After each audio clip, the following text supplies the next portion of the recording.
নমস্কার বন্ধুরা, অঙ্কিতা গল্প স্টুডিওতে আপনাদের সবাইকে স্বাগত। অঙ্কিতা গল্প স্টুডিওর আজকের নিবেদন সুলেখিকা অনিন্দিতা মুখার্জি সাহার গল্প চিলেকোঠার ঘর।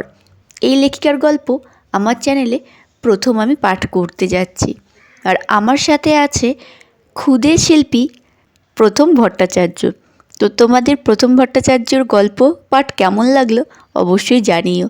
আর ওকে উৎসাহ করার জন্য গল্পটিতে লাইক ও কমেন্ট করো যে ওর গল্প পাঠ কেমন লেগেছে তোমাদের, আর চ্যানেলটি সাবস্ক্রাইব করে দিও।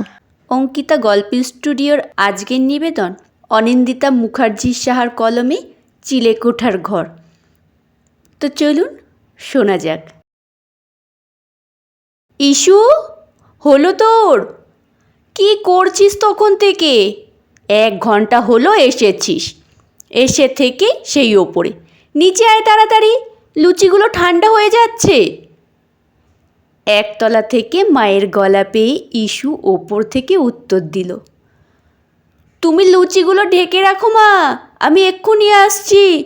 খুব খিদে পেয়েছে আমার, বাড়ি থেকে না খেয়েই বেরিয়েছি বলছে আর হাতের কাজ চালিয়ে যাচ্ছে। চিলেকোঠার ঘরে একটা আলমারি আছে ওদের, যেখানে সব মূল্যবান আবর্জনাগুলো রাখা আছে। তার পাশে একটা বড় লোহার ট্রাঙ্ক, যেটার মূল্য এই বাজারে অনেকখানি, কিন্তু সেটা মূল্যহীন জিনিসে ভর্তি। ওই পুরনো জামা, ঠাকুরের ভেঙে যাওয়া বাসন, ওর বাচ্চাবেলার খেলনা, ছড়ার বই, কি নেই সেখানে। ইস্যু পুরো আলমারি ঘেঁটে ফেলল, কিন্তু যেটা খুঁজছে কিছুতেই খুঁজে পেল না। প্রচণ্ড ধুলো এই ঘরটাতে। হাঁচি দিতে দিতেই পুরনো ট্রাঙ্কটা খুলে ফেলল ইস্যু। এখানে থাকবে না সেই খাতাটা, কারণ আর যাই হোক এত নোংরা জায়গায় এটা রাখবে না মা। তাও খুলে দেখল ট্রাঙ্কটা, ওপরেই রয়েছে ইস্যুর চোখ নাড়া পুতুলটা। মনে পড়ল তখন সবে সবে চোখ নাড়া পুতুল বেরিয়েছে, রাসের মেলা থেকে বাবা কিনে দিয়েছিল। কেনার পর থেকে কাজ ছাড়া করেনি ইস্যু এটাকে। আসলে ওদের সময়ে এত ঘন ঘন খেলনা আসতো না, তাই একটা খেলনার মূল্য অনেকখানি। আর এখনকার বাচ্চাদের তো খেলনার চোটে নিজেদের থাকার জায়গারই অভাব হয়। পরশু টিনটিনের জন্য একটা গাড়ি এনেছিল ওর বাবা। আজ সকালে ইস্যু দেখল গাড়ির সামনের লাইটটা ভেঙে গেছে। ইস্যু জিজ্ঞেস করতে টিনটিন বলল, মাম্মা, আমার কোনো দোষ নেই, গাড়িটা হঠাৎ অ্যাক্সিডেন্ট করলো। সেটা শুনে ওর বাবা মানে ইস্যুর বর শ্রমিকের কি হাসি, যেন সাংঘাতিক কিছু করেছে। এই অপচয়গুলো সহ্য হয় না ইস্যুর। এই এক সমস্যা ইস্যুর, বড্ড ভাবুকও। হাতের চোখ নাড়া পুতুল দিয়ে শুরু হয়েছে, শেষ হলো নিজের 4 বছরের ছেলে টিনটিনকে দিয়ে। কত বেলা হয়ে যাচ্ছে দেখে নিজের ওপর বিরক্ত লাগলো ইস্যুর। তাড়াতাড়ি বাক্সটা খুলে ঘাটাঘাটি শুরু করলো। ধুলোয় আজকাল বড্ড কাশি হয় ইস্যুর, কিন্তু বেশিক্ষণ ধুলো ঘাটতে হয়নি। হাত ঢুকিয়ে টেনে বের করে আনলো খাতাটা। ধুলো মাখা রং চটে যাওয়া খাতাটা বের করে বুকে চেপে ধরল ইস্যু। তারপর তাড়াতাড়ি নিজের ওড়না দিয়ে খাতাটা ধুলো ঝেড়ে নিজের হ্যান্ডব্যাগে ঢুকিয়ে নিল। ঘড়িতে 11টা বাজে। লোকটা 11:30 অবধি থাকবে, কি করে পৌঁছবো জানি না মনে মনে বলেই প্রায় দৌড়ে চিলেকোঠার ঘর থেকে নেমে এলো ইস্যু। মা, আসছি চিৎকার করে বলেই জুতো পরতে শুরু করলো ও। এই সেই মুহূর্ত, যেই মুহূর্তে ছায়াদেবী রাগ দুঃখ সব দেখতে শুরু করবে মেয়ের ওপর। শুরু হয়ে গেছে। শুনতে পেল ইস্যু রান্নাঘর থেকে ছায়াদেবীর চিৎকার, চলে যাচ্ছিস মানে? লুচি ভাজলাম, বেগুন ভাজলাম, ইয়ার কি করছিস? জ্বালিয়ে খেলো মেয়ে আর বাবা মিলে, শ্বশুরবাড়ি গিয়ে আরও বিগড়েছে। এই ইস্যু দাঁড়া বলছি, আমি বেরোতেও পাচ্ছি না, ভাতের মার ঝাড়ছি। ইস্যুর আর কথা বলার সময় নেই। ও জানে মা বকবে, আবার থেমেও যাবে। কি মনে করবে সেটা নিয়ে অন্তত এই জায়গাটাতে ভাবতে হবে না। এমনই সম্পর্ক এটা। বাইরের দরজাটা ভেজিয়ে বেরিয়ে গেল ইস্যু। ঘটনার প্রায় কয়েক মাস পর। হ্যালো বাবা, পেপার পড়ছো? ফোনে ইস্যুর গলায় উচ্ছ্বাস। কিন্তু সজলবাবু নিরুত্তাপ হয়ে বললেন, এই সময় আমি পেপারই পড়ি মা, তাই করছি। ইস্যু বলল, মা কোথায়? সজলবাবু বললেন, তোর মা এই সময়ে কোথায় থাকে?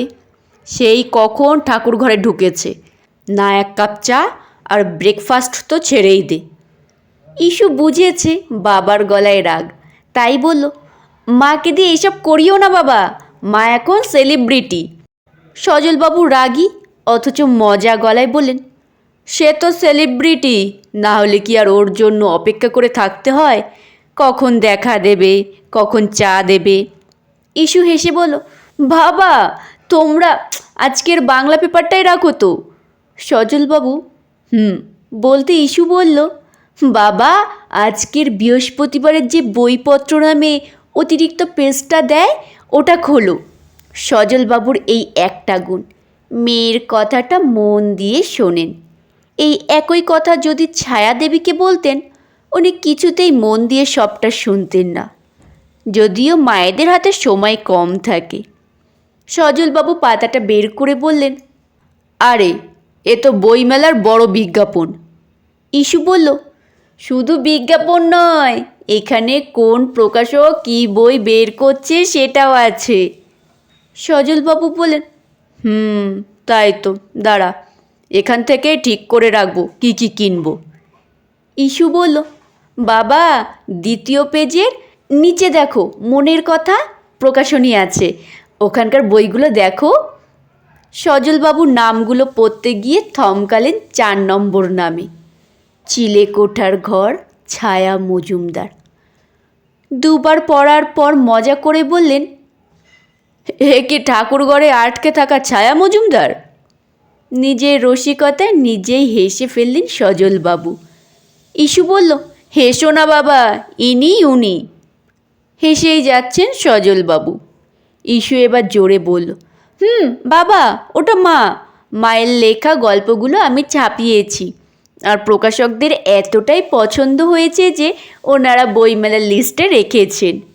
তোমার মনে নেই ওই মাস 2 আগে মা 1 সপ্তাহ কথা বলেনি আমার সঙ্গে, লুচি ভেজেছিল আমি খাইনি? খুব উত্তেজিত হয়ে বললেন সজলবাবু।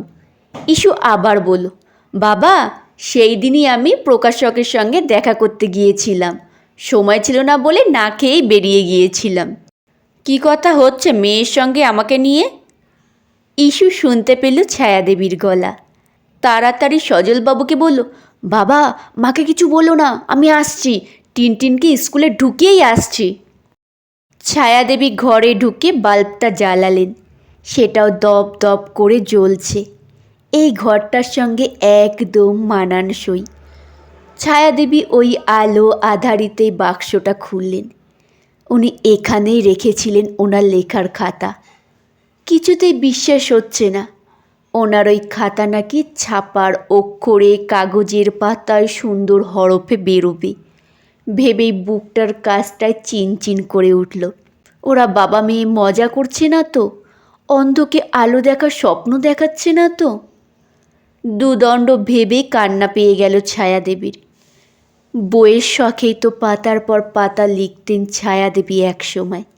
একটার পর একটা জিনিস বের করছেন বাক্স থেকে, মেয়ের চোখ নাড়া পুতুল, জামা, পুরনো খেলনা।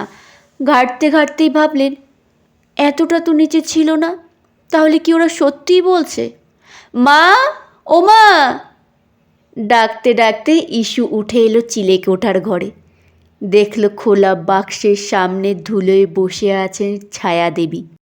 ইস্যু কাছে এসে বলল, মা তুমি তো এখন সেলিব্রিটি, একটা অটোগ্রাফ দেবেন ম্যাডাম প্লিজ? শুনেই হেসে ফেললেন ছায়াদেবী, কিন্তু চোখে জল। ইস্যু বলল, কাঁদছো মা? ছায়াদেবী চুপ করে আছেন। ইস্যু কিছুতেই মাকে এই রকম দেখতে পারে না। মা মানেই বকবে, চিৎকার করবে। ইস্যুরও এবার কান্না পাচ্ছে। অভিমানী গলায় বলল, আমি এত দৌড়ে কষ্ট করে এত কিছু করে বইটা বের করলাম, আর তুমি কাঁদছো? ছায়াদেবী এবার জড়িয়ে ধরলেন ইস্যুকে, ইস্যুও মাকে। তারপর কানে কানে বলল, মা, তুমি জানো আমার গল্পের বইয়ের নেশা কে ধরিয়েছে? তুমি মা গো, তুমি। আমি প্রথম তোমার গল্পই পড়ি, সেই থেকে বইয়ের প্রেমে পড়েছি। একটু থেমে আবার ইস্যু বলল, মা, প্রকাশক তোমায় আরও লিখতে বলেছেন, বলল তোমার লেখায় গভীরতা আছে, লিখবে তো মা? বলেই ব্যাগ থেকে একটা কলম, ডায়েরি বের করে দিল ইস্যু। ইস্যুর হাত থেকে টেনে বুকে জড়িয়ে নিলেন ডায়েরিটা। চোখ দুটো বন্ধ ছায়াদেবীর। খুব আবেগপ্রবণ মুহূর্ত। ইস্যুর অনেক কিছু বলতে ইচ্ছে করছে। ছোটবেলায় ইস্যু যাই করুক, ছায়াদেবী বলতেন, গর্ব হয় তোর জন্য। ইস্যুও বিড়বিড় করে বলল, গর্ব হয় আমি তোমার মেয়ে। ছায়াদেবী তাকিয়ে দেখলেন, ইস্যুও তাকিয়ে আছে, চোখ দুটো একটু ভেজা। মাথা নাড়িয়ে ছায়াদেবী বললেন, কী হয়েছে? ইস্যু বলল, একটা অটোগ্রাফ প্লিজ। হেসে ফেলল দুজনেই। খুশি লাগলো চিলেকোঠার ঘরটিকেও। নমস্কার বন্ধুরা, শেষ হলো গল্প পাঠ। কেমন হলো অবশ্যই কমেন্টে জানাতে ভুলবেন না।